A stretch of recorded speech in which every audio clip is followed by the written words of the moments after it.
take a gig for money and it's not a match, it deferred from your values. Ultimately, it's not a good situation, right? I've made that mistake a few times. I did this exercise from Power of Regret by Dan Pink. And he said, everyone has a resume of accomplishments, wants to put their best foot forward. And he said, do the opposite. Make a resume of all your biggest, excuse my language, of all your biggest fuck ups. I got a crazy amount of stuff done compared to most people. However, the flip side of that is I've jumped into things without really thinking it through. In a world that often measures success by volume, we're pausing to listen for something quieter, the values that shape how people really live, lead, and love. This is Talk with Tia, conversations with everyday people living what matters most. Extraordinary lives, everyday values. Hi everyone, this is Talk with Tia. Welcome. Extraordinary Lives, Everyday Values. In this opening season of Everyday Changemakers, I'm joined by Adam Levin, founder of Information Experts and co-founder of neXco National. He's a communications and marketing expert who helps leaders get clear on who they are before they can build and grow their businesses. Also co-created an organization that fosters strong referral partnerships across the nation.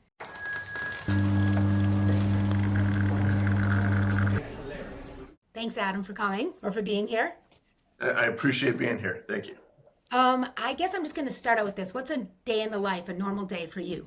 A great question. So a normal day for me, I'm very fortunate. Like most people, I get to work from home. So, but I still, I'll shower and get ready for work. And I typically like to have anywhere from probably 8 to 10 meetings a day. And I like to have 15, 20-minute meetings, right? Because I'm, these are the objectives for the meeting. And we can really accomplish what we need to within 20 minutes.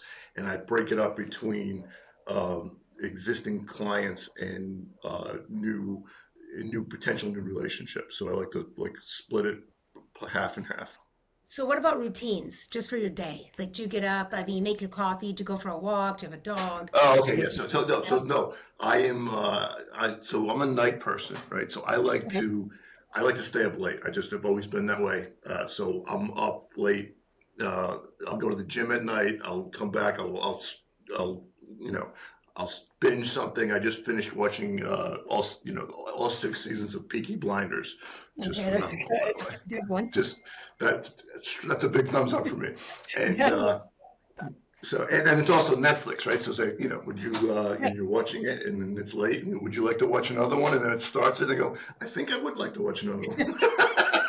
Right. And the next thing you know, it's really late. So I got to get up and then I got to scramble for my first meeting. So that's typically how my day goes. It's usually a fire drill in the morning because I was up late streaming some show. That's kind of maybe relaxing for you at the end of the day. You've had a busy day and some people had a busy day, you're kind of decompressing, and then Netflix is teasing you. You want to watch another one? I'd like to watch 3 more. And the next thing you know, it's like 1 in the morning and I have a 9 o'clock meeting. So okay, so like amid the meetings and the busy days of like new clients and existing ones and short calls that you were talking about, like in that day, besides in the evening, is there anything else that grounds you? Is it your cup of coffee? What do you think? Do you think that it grounds you, just kind of get started, like take a deep breath, or because, you're not, and you're going to the gym? I would say I'm really into coffee. I like dark blends. I get like good coffee and grind. I got the grinder. I got the I grind it. Yeah. So that I really like that. And going to the gym is really grounding. At the end of the day, I put my AirPods on and go to the gym for an hour and a half or so. That's a lot of fun. So then I'm going to flip it around on you. So what would your friends say, like define you? What do you think if you asked your closest friend? Like, what do you think they say defines you? I would say super loyal, kind of impetuous, and not much of a filter. I come from a family where there's not a lot of filter. Not a lot of filter, right? So I would say, super loyal, a lot of fun, but, no filter. So do you have a definition for personal values? It's not an easy question, but sometimes I ask people. Personal values, I think a vision, strategy, and growth. Good. Vision, strategy, and growth. Okay. Yeah. And that would probably define maybe your business as well, right? Yeah, everything. Well, also, and the people, like I'm the same person 24/7. Yep. Like, I don't really, business, personally, business, it's the same for me. Like, this is who I am. Uh, I'm, my focus is, I want to have the best relationships possible with people in my circle. And that includes, clients, employees, uh, girlfriend, family. That's what I want to do. So I don't really, like, I'm the same it's 24. When I wake up, I'm the same person. Where do you think they came from? So you have those core values, vision, strategy, and what was the Latin? What was the In third? growth. In growth. So those three things that are most important to you, do they come from somewhere? Do you think they came from, your background? Can you think of where they originated, if you think about them? I just think that's a good question. And no one's asked me that. We're originally. I just think it's kind of cliche, but it's like innate, right? That for me, that's I love owning being part of neXco and owning information experts because it's the excitement for me is having the vision, right? And then be able to wake up. I can think of something in the shower in the morning, or going to bed at night, or playing, and then waking up in the morning, and then talking to my teammates and say, hey, what do you think of this idea? And then we jump on a Teams call, we bounce the idea around, and we can literally implement it that day.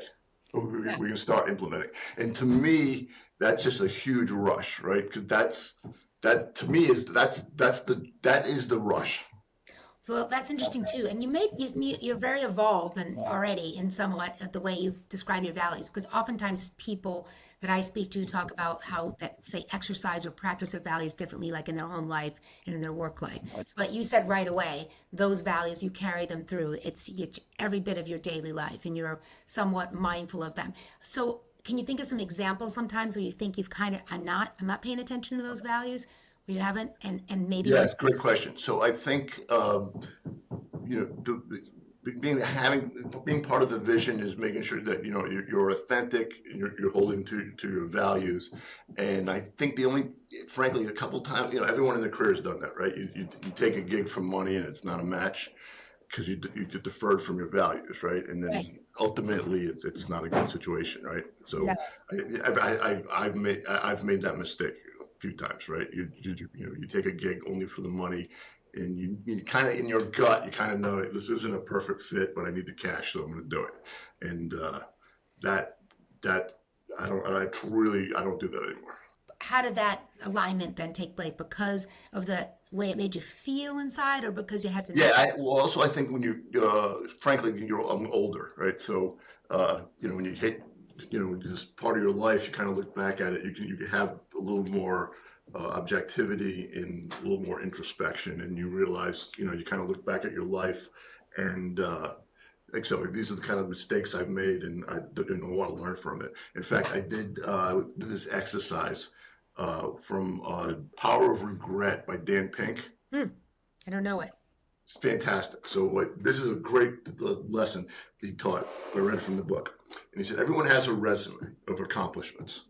Right. Everyone, like your LinkedIn, everyone, wants to put their best foot forward. And he said, do the opposite. He goes, make a resume of all your biggest, of all your biggest fuck ups. Yeah. Right? Do that, and then write what'd you learn from it? That's really interesting. So do you think when you did that, because another big values questions when you start to talk about values as a subject is whether or not people believe their values are something they're good at or what they're aspiring to be. So it seems to me that list might be some things that maybe people are aspiring to be or have kind of maybe forgotten about. Like what was on that list? And when you read, if you don't mind sharing, what are some of the things you thought were on that list? We don't have enough time to go through all my mistakes. Oh, just give a few, because the listeners need to know. How much time do we have? And do you want me to categorize them?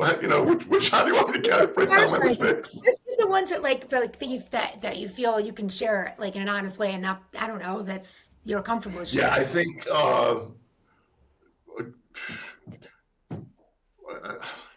on a high level, I'm super impetuous, right? Which makes me, it's fantastic. I get a crazy amount of stuff done compared to most people. However, the flip side of that is I've jumped into things without really thinking it through. Yeah. That's funny. Well, that's a bias. That's an unconscious bias. Yeah, it's an unconscious bias. I'm just like, I think this is a fantastic idea. Let's go. And I'm really good. Like I've done all the personality profiles. I can energize a team. I can get people pumped and go. However, a couple times it's been the wrong direction. Right. So you have the conclusion, but you haven't figured out all the stuff in the middle. Yeah, I said I want to get there and then go, and I haven't really thought about some of the other things that I should have thought about, and I've done that a few times, and it's whether it's hiring the wrong people or investing in things that were a disaster. There's Exactly. been Well, I would that's interesting because my Italian mother always says, what makes you good makes you bad. And I think that one of the unconscious biases or value blockers in my model is like maverick. And those, a lot of sales types and a lot of people that really are big visionaries, they can jump to that conclusion and they're so excited about it that sometimes they don't even bring the team along with them. And also, sometimes I'm a lawyer by my original training before I went and got a master's in org psych. And also, they can also have like the forest blocker, we call that, where you're so intent like on the certain, one avenue is going to work, but then you're not thinking about all the other things because you're so excited about it. Well, so carrying those kinds of life lessons, how do you then translate that into when you're working with your clients? Because when you read about you, you talk about how you want clients to really, and it really resonates with what I do and getting people to live with meaning in person. just so for my clients, it's the same, right? I typically, most of my clients are founder-led companies. So I'm typically working with the owner, and the owner also, we're aligned because they have a vision, they have a strategy, and they want growth. Right.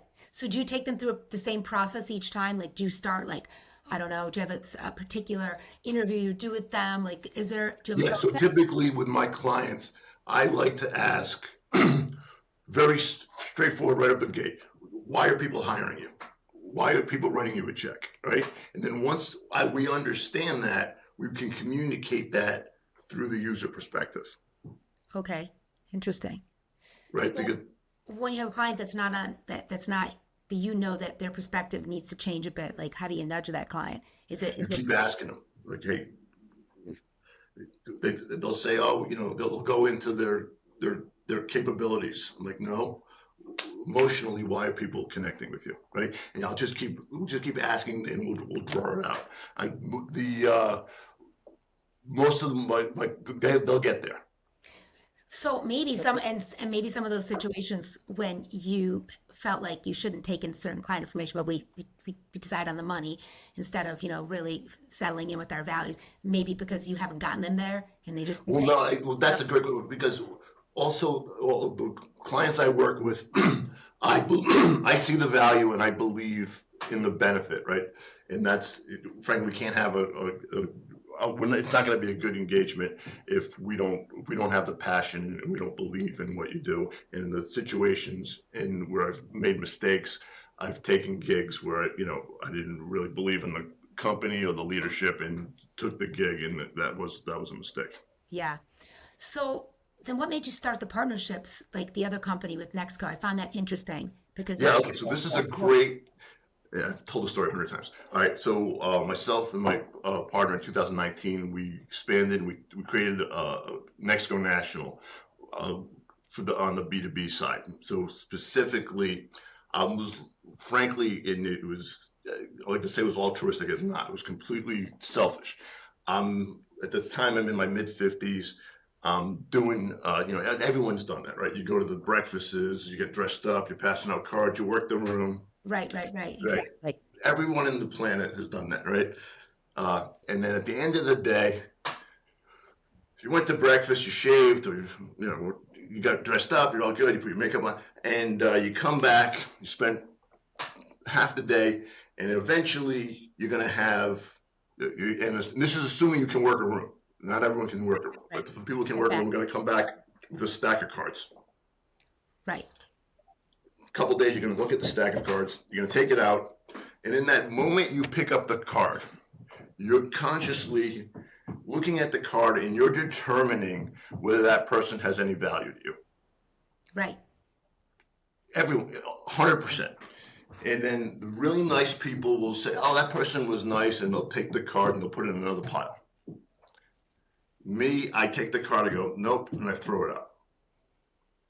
Now, Right. after I've done this, 40 times, end of the day, if you're lucky, you've got one or two cards that someone you might follow up with. As a collaborator or as a client? What's up? Yes, As a collaborator, maybe, or both? it could be both, could be either. Either way, that person is going to potentially have value to you moving forward. Okay. And for me, I'm like, to me, the networking was broken. I mean, this doesn't work. So I Right. said, what can I, if I was going to create a room that I wanted to be in and only wanted to be with those people, what it would look like. So at that point, I was a member of a chamber. As a member, I got a hold of the directory, got the directory in an Excel spreadsheet, and then I formatted it by industry. Right. And I own information experts, and we do a lot of marketing, mostly to B2B. And I said, okay, who do I want to meet that also has my ideal client profile, right? So commercial bankers would be good, commercial insurance people, MSPs, HR consulting companies, outsourced finance companies. And I said, okay, I'm going to create, what am I looking for? These are the 15 other companies that we could refer each other. Right. And then I said, boom. I said, okay. So then I went to the chamber and said, hey, I want to create a B2B, and they had lead shares. I said, I want to create a B2B lead share. And the chamber said to me, what's B2B? And I said, and they said, well, if you can get 10 people, knock yourself out. So I said, fantastic. So I got the directory and I started the thing, and I had, it blew up. I had like 36 people in like 6 months. Wow. And I actually don't think, I mean, I know you said it wasn't altruistic, and maybe that's not the right word for it, but it's collaborative. I mean, because It's absolutely collaborative. It was collaborative, and I love building communities. and that's a huge, that's a big value. If you didn't include that in your top three, and I think it might be up there because that's a big Yeah, thing. so yeah, that's my thing. All the way back to college when I started the Ultimate Frisbee team. It was fun. What's interesting about that is it's collaborative and it's also lucrative because you're going to get some clients, some other people are going to get some clients, and it's, so how'd you meet, or is it just online? How'd you guys get together? It's all virtual, and at the time, had this concept. I met my partner Albert Wu, who's phenomenal, and he had neXco, but neXco was really they had a couple B2C, B&I type chapters, and I said, why don't we? And he already had the admin part back end built out. And I said, this is perfect. And then we hit it off. Like we were like, he's ideal. We both played volleyball. He was a setter. I was a spiker. He likes wine. I like beer. We really complement each other well. And we said, okay, let's do this. And then we launched it in 2019. We have 20 chapters now. Wow, congrats. That's fun. That's amazing. And have you expanded your business in some ways because you've learned from other companies? Has it been Yeah, both. Both professional development and business, right? So I've gotten multiple clients from that, and I've learned a ton. Like you meet some really great people, even if you're not going to work. They're just good people. You're expanding your knowledge, and also it's a vetted community. You get voted in, right? So you're meeting all A players. It's really fantastic. Well, And frankly, if vetted, they're like not an A player, they don't get in. what are the credentials like to get in? Then do you just have to have a certain number, like be earning a certain amount as a business, or is it just you? Well, I think it's more, do you have how many years, do you have experience? Do you have a network?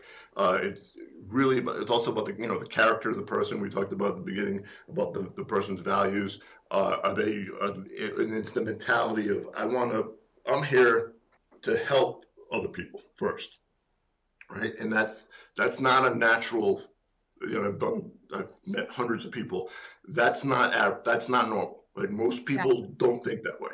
Most people are like, okay, what's in it for me immediately? And if you can think, okay, I'm going to invest in this relationship, it's going to might take a year or two, but then I'm going to have it, and then it's going to click, right? But immediately, I'm going to help the other person. So Right. it's about having an abundance mindset and really focusing on developing the relationship first, and then the business follows. Okay, so you've just convinced everyone listening that this is got a lot of altruism at its center. I mean, you want to Yeah, you want to do right. make business, but I think what you're saying is if we work together and we help each other, and we collaborate, then we should all win, and probably made a lot of. Exactly. At the end of the day, though, in the long term, everyone's going to win. Okay, so let's switch a little bit, if you're okay with it, to some of your personal life. So you said the values Sure. are those three values, and I would say collaboration is definitely another one. How does Yeah. how do the values play out? Do you think that you feel as if you're like in your personal life, you are keeping true to a lot of those values? I mean, if you're impetuous, you must be the fun guy. I imagine that you're the guy that maybe gets everyone in a little trouble once in a while. Don't know Yeah, that. exactly. Yeah. But I'm just like, Well, we can't talk about those stories, but I no. have several of those. And I'm not even sure the statute of limitations are up on some of them. Probably not. The lawyer and me would probably agree with No, we're not going to discuss those. that.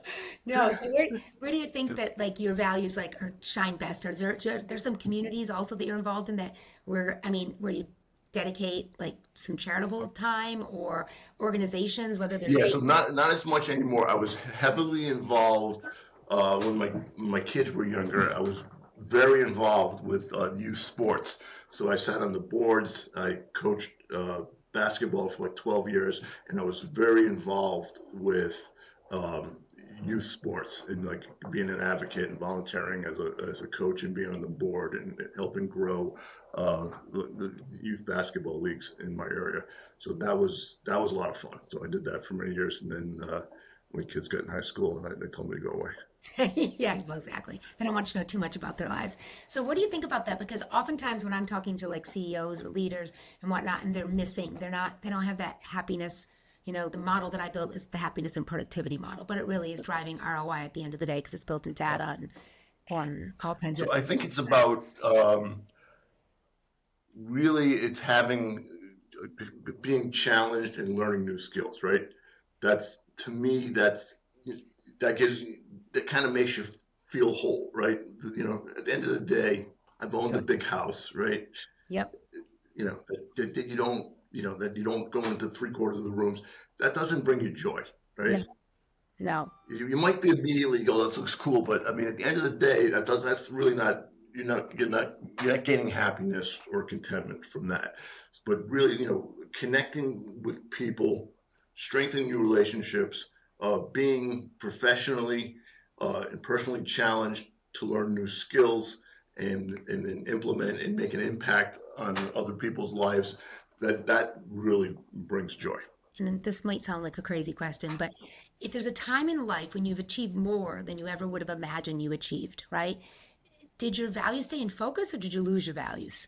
For me, I feel like everyone, you have the ups and downs, and I think you do when you have that extreme up, you kind of, at least for me personally, you lose you kind of lose your values and your focus, right? You're making a ton of money and you're kind of being selfish, and it's not really you're just frankly you're being an asshole, right? It just because you think you can because you have money, right?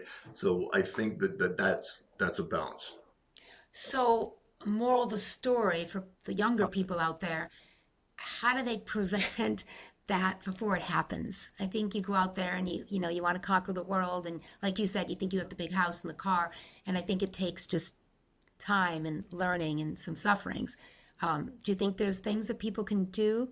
I mean, are there, habits or behaviors or meetups with friends or things that reground you? Do you think that there is that? Yeah, absolutely. Well, again, for me, the relationships are the most important, right? Because at the end of the day, you don't want to be a person in your house alone with a lot of money, right? That's not a lot of fun, right? So it's No. it's really understanding what's important, right? And the important, again, for me is the relationships, having good experiences, and making sure that anybody who's in your life, you're making their life better, right? Versus only thinking about yourself.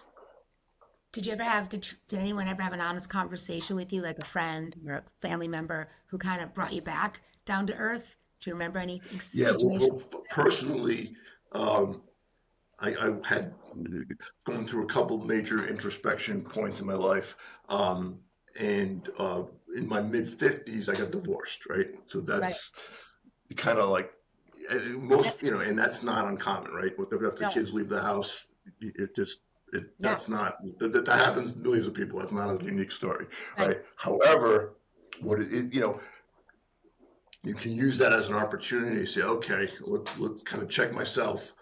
Uh, what are my strengths? What are my weaknesses? And also from a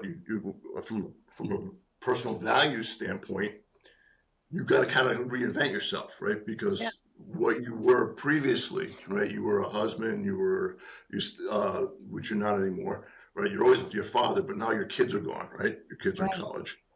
Yeah. Yeah, I was a basketball coach. Well, I'm not coaching basketball, all right? So you Right. kind of like have to decide who you want to be, Right. because Exactly. that chapter of your life is done, and these things, who you were that made up your identity, is gone. Now I have to I gotta say, okay, who am I? What do I stand for? True. And so, and a lot of times that, I mean, research shows it's absolutely positive that values do remain fairly static. Like you said, you feel like you've had those three main ones for most of your life, but there are ones in transitionary times that come up. Like, could you identify one that you did come up for you? Yeah, I think being authentic, 24/7. Like, be who you are. Bring yourself into the same person into the room. You're the same person. You need to be authentic. For me personally, and also, as far as your messaging personally and then professionally, communicate who you are. So that authenticity going through that divorce, was that then carried through even in your messaging and businesses? Were you able to more clearly? Actually, ironically, I got better. Yeah. I mean, I believe it. I mean, unfortunately, to suffer is to live. And when you go through big changes Yeah, like, exactly. When you go through that, you're like, okay, this is who I am now. And then you can transfer those skills. yeah, and authenticity is a big value for people, like to be able to live true to who they are. So that's interesting. Thanks for sharing that. So we talked a little bit about, volunteering and your commitment to your job and the values that you find important. What about, like, let's at neXco? So when you're building they're collaborating with others, and now and neXco came around, what, right before possibly you went through your divorce. So Yes. and so maybe that authentication was coming through even in build and helping to build that, looking for those relationships. Do you think at all, Yeah, or absolutely. I think it hits all my exactly what I want to do. I'm building a community, and I'm building it with people who are super authentic and genuine and truly want to help other people. Right. So I think that to me is a super rush. And in fact, I am jacked up. We just launched another chapter for the Northeast, wow? where I'm from, and you can tell by my accent. And I Yeah, grew up here. I lived in you're a DC for about 30 years, fellow Rhode but Island.